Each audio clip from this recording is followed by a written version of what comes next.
What's going on, Lions fans? Welcome to the Pride of Detroit YouTube channel. My name is Miko, joined once again by my guy Morgan Cannon, and we are here for another video doing our free agency preview. This time we're going to be focusing heavily on the defensive line.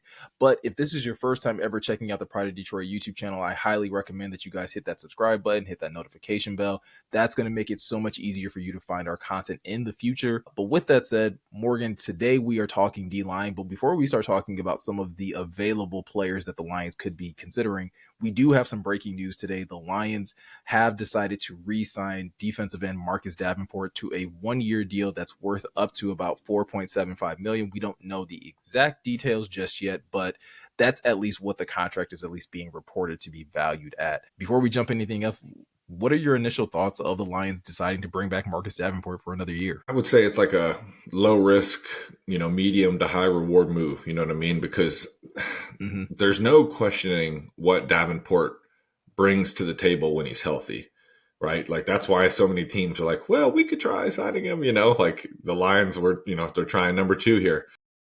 So there's a reason he's talented. He can do a lot of things, man. He's big, physical. Like it's what they covet from a defensive end, especially opposite Hutchinson. And this, that would make their front really imposing, man. You bring Derek Barnes back, you go with those 5-man fronts. It's going to be really tough to deal with when you're trying to move them off their spots. That's how I'm thinking about this. But yeah, I think though up to, I think Eric's tweeted something that's doing a lot of heavy lifting there, because no doubt, man, this deal. Because at this point, Davenport, and I'm sure his representation, his agency knows, like, they're going to have to take what they can get. And what they're going to get right now at this point in his career is a lot of incentive-laden, like, offers, like if he reaches this benchmark of, percentage of snaps on the season, or, that's the kind of thing that is going to be, that could juice his number up to that 4.7 or that 4.5 number, excuse me. Or 4.75, excuse me. Sorry. I'm switching behind him in the PFF evaluation later for Levi. But yeah, I think good move, because it's just another piece. And if he's productive for even, 13 or 14 games, then that's well worth whatever you're going to end up paying him. Right, Miko? Yeah. I think, like you said, like the incentive laden deal has a lot to do with just, again, his availability the last 2 years, right? We're talking about a guy that's only played in 6 games in the last 2 years, and it's mainly because he's suffered season-ending injuries. And even prior to that, like you mentioned, he was already having issues throughout the season, maybe having an injury here or there. And so I got to be honest, once again, this is another deal that surprised me. I said this yesterday with the Derek Barnes deal. This one surprises me for a different reason, though. Like the Derek Barnes deal, like I said in our video yesterday, that one surprised me because I just thought the Lions were going to have to like make a choice and choose to almost be like a choice between like Derek Barnes and Kirby Joseph, or trying to choose between who they're going to pay. This is surprising because I just feel like the rap sheet for Marcus Davenport is pretty much out there. Like it's not any fault of his own, but like he just seems to suffer these injuries. And so it really makes it difficult to count on him during the season. However, I will say, clearly with the Lions, at least at the time, for the time being, seemingly still having Zadarius Smith on the roster, maybe Marcus Davenport is not going to have to do as much lifting as he was going to have to do this past season, right? Like maybe he gets to have more of a rotational role, because you get to have Aiden Hutchinson, who's going to be coming off of, that broken leg. You'll have Zadarius Smith. Those will be your starting edges. And then Marcus Davenport can kind of just like filter in on pass rushing downs or whatever they need him to, but essentially trying to limit his exposure so that hopefully you do minimize that injury risk for him. Yeah, I think at this point I don't think they're going to go into 2025 with like the plan, like you said, Miko, of him being the, the other bookend opposite Hutchinson on the front. That's just not, I don't think they're going to roll that way. But at that price point, what they're getting him at, likely, we still don't know the full details. We're recording this a couple hours after the news broke. That, if that's the case, then that's okay. We can take that. If we get some production out of it, like I said, that's great. But you're not banking on that happening. And it's whatever they do in free agency, guys, I'm fully convinced it's not going to preclude them from, investing, potentially more than once on the defensive front come April. You know what I mean, Miko? Like I still think that's going to be on the table no matter what, in my opinion, Well, I think another thing to kind of point out, and again, I'm definitely speculating when I'm saying this because we don't know the details of that contract. Like you said, we're doing this video only a couple hours after the news broke. Depending on how this deal is structured, again, this type of deal may not even necessarily guarantee Marcus Davenport a roster spot come the start of the season, right? Like he may still have to go into training camp and still compete for a roster spot. So regardless of whether the Lions draft someone or if they decide to sign other competition, like Marcus Davenport is still going to have to be available to compete for those types of snaps that they want to give him. And if he's not able to make it even through camp and be healthy, or if he's not able to rise to the standard that the Lions are expecting, it wouldn't shock me if he's someone that they re-sign now, but then all of a sudden, once the regular season, gets close and they get down to those final cut days, if he didn't make the roster just for whatever reason.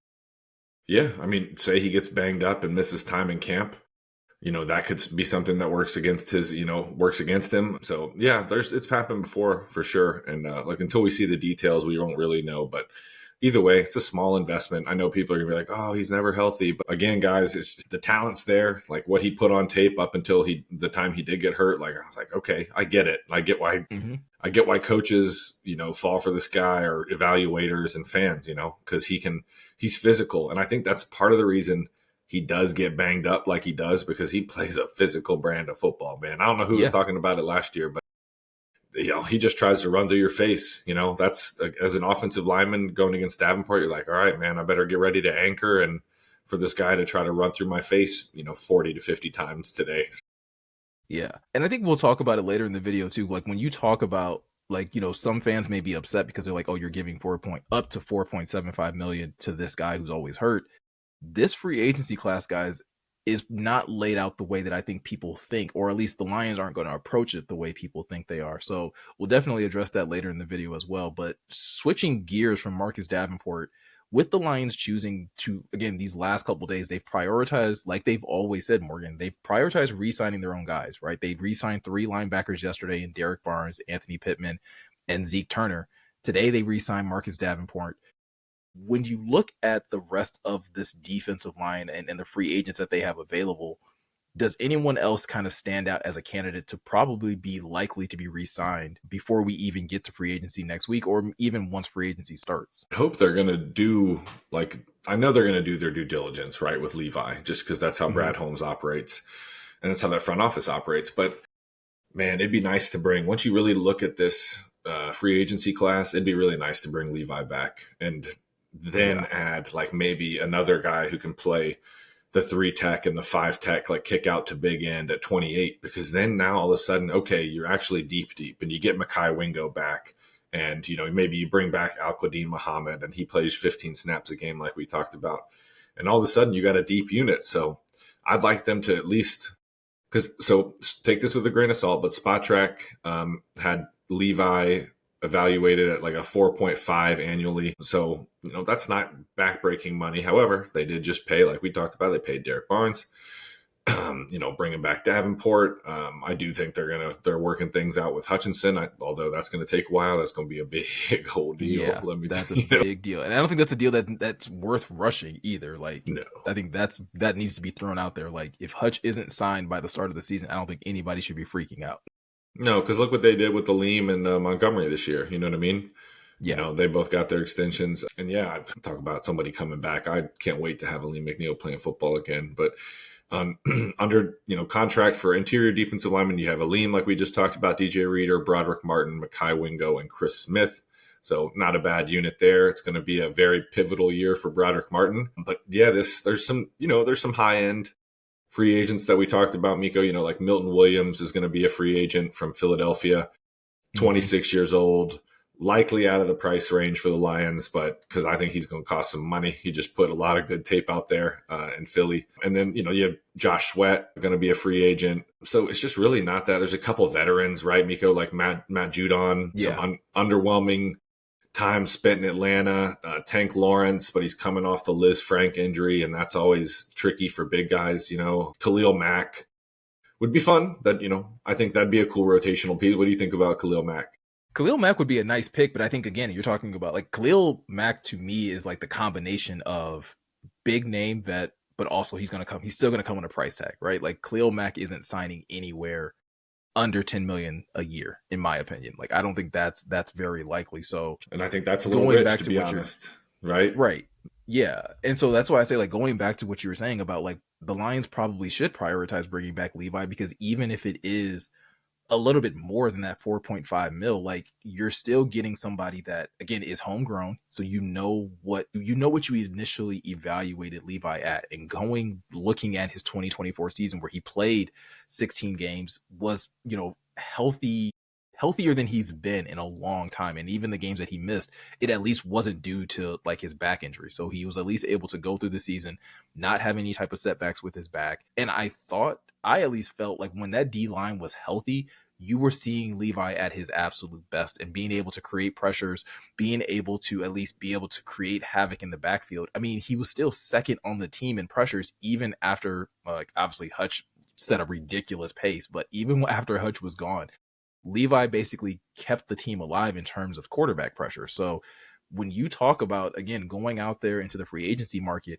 and finding somebody that's capable of doing that from both an interior pass rush as well as being able to play that big edge, I don't know that you're getting someone that's in that same mold that Levi is. Levi's still fairly young, so again, you can possibly get him on a similar type of deal that you just got Derek Barnes on, where it's possibly a 3-year deal, something a little more short term. But again, not a ton of money that you would have to give to a Milton Williams, to possibly even, like, I like the idea of going after a Javon Kinlaw in the event that you don't go after, Levi, if you decide to let Levi walk. But Javon Kinlaw is going to probably cost more than Levi did, right? Just because he's a more established veteran, that he's at least going to be more viable in terms of generating pass rush. But that's at least where I stand, where it's like, yeah, I would much rather than prioritize Levi, that's going to probably kick someone like John Kaminsky out the door, because you're probably going to have to pay Levi a little bit more.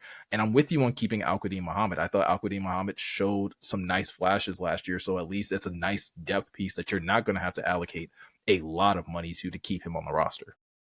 Yeah, and imagine Al-Qadim Muhammad just with a smaller snap load, because, part of the reason everyone got, like, the Lions got in trouble towards the end of last season was just there weren't enough people to go around, man. And you're having guys that were, supposed to be rotational players playing 60 snaps, and that's just part of the reason I'm so in the, like, the line of thinking that I want to make this position group as deep as possible, man.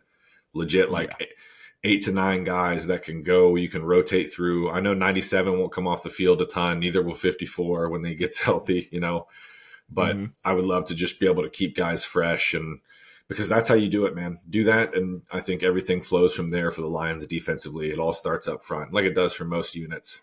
But yeah, I'm right there with you. I would love to have Levi back. That it just makes the most sense. There's just not that much out there that supplants what he does, from being able to play inside, collapse the pocket from the interior, and then he's a big reason why the Lions were so dominant against the run for the majority of the year, minus just some hiccups towards the end when they didn't have the bodies. But yeah, please bring him back, man. He's a big part of that big nasty front that they've cultivated, right, Miko?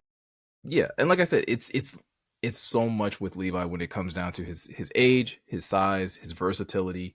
You can find, like I said, you can find other defensive tackles in this free agency class that I think, like, again, I would still be interested in. Javon Kinlaw being one of them. Sebastian Joseph Day is another big body guy. Again, not necessarily probably going to kick out to that 5 tech, but he at least, can man the middle, which I think is still valuable to the Lions, because Aleem's probably not going to be ready for the first couple weeks of the season, as he's still recovering from that ACL. So if the Lions could go out there and get someone like a Sebastian Joseph Day and have him as some depth, I think that's a really good, allocation of funds in that situation. Again, probably going to be a little bit more pricey than a Kyle Pecco is, but also much more established when it comes down to both rushing the passer and being able to defend the run. Yeah, so that'd be another veteran that I'd be happy with. Yeah, because he'd be plug and play, be a good part of the rotation. And yeah, you got some established players. I keep looking at my OneNote over here, and I keep seeing Broderick Martin's name, man. And gosh, wouldn't it be cool if Broderick Martin figured some things out by September? Because then we'd really be cooking, bro.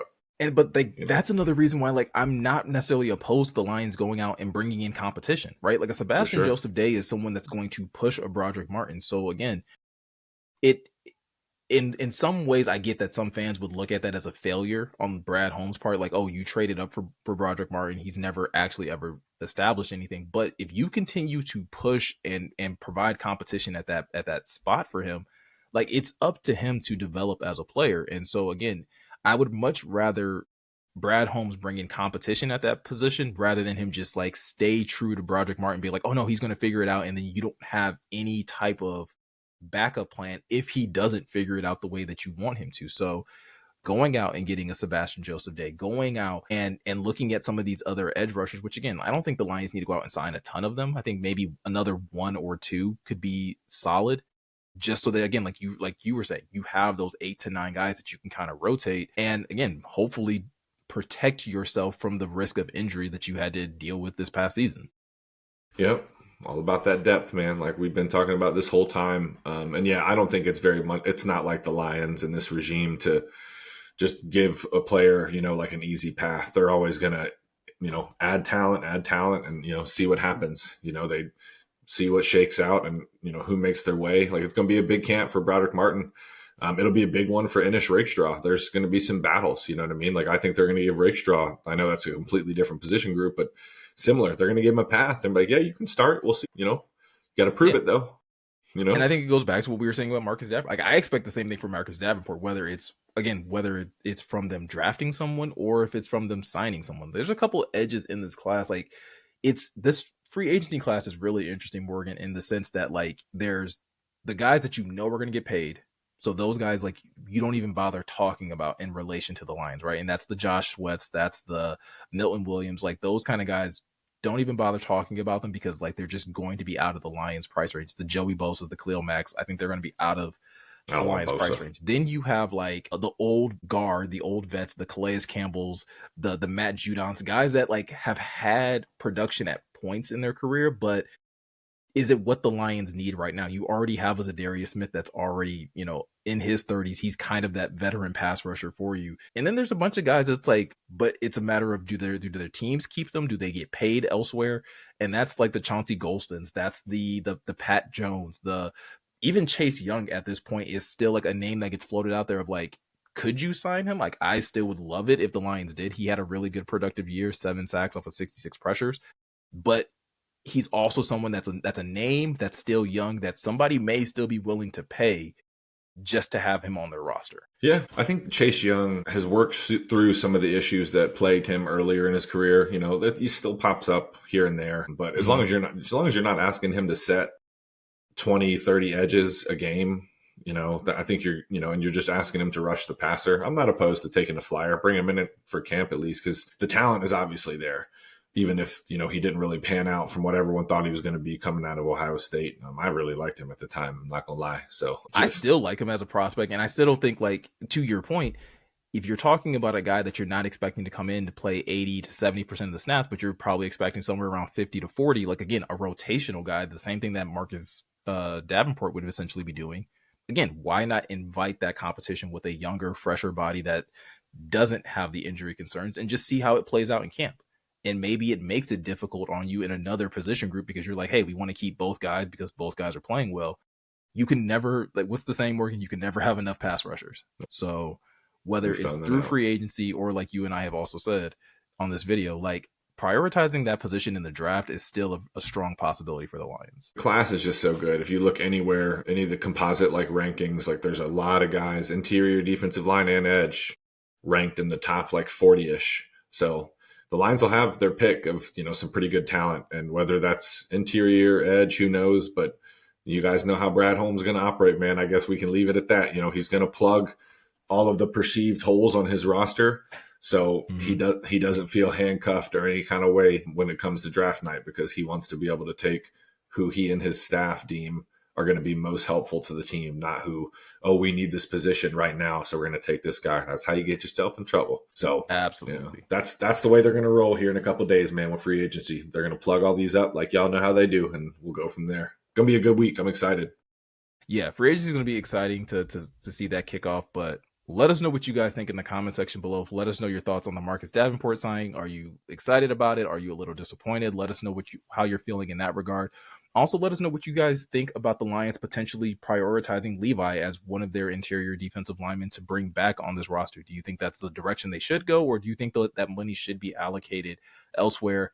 And last but not least, if you have prospects that you think the Lions should be targeting in free agency, list those out in the comment section. We'd love to be able to have that conversation with you guys and see where the fan base thinks the Lions should be going in terms of free agency. Doesn't mean that that's where the Lions will be going, but it's always interesting to see where everyone is kind of lining up and how they think the Lions should be building out this roster. With that said, with free agency kicking off next week, you guys already know there's going to be new articles being uploaded to prideofdetroit.com all of next week. So definitely make sure that you're checking out the website on a pretty continuous basis. Also, like I said at the top of this video, make sure that you hit that subscribe button, hit that notification bell. That's going to make it easy for you guys to be notified when we upload new videos over here on YouTube, as well as when Jeremy and the guys decide to live stream and have, their live podcast as well. It'll always kind of alert you of those things as well. So with all that said, I'm Miko. He's Morgan. Thank you guys for taking the time to watch, and we'll catch you guys in the next one.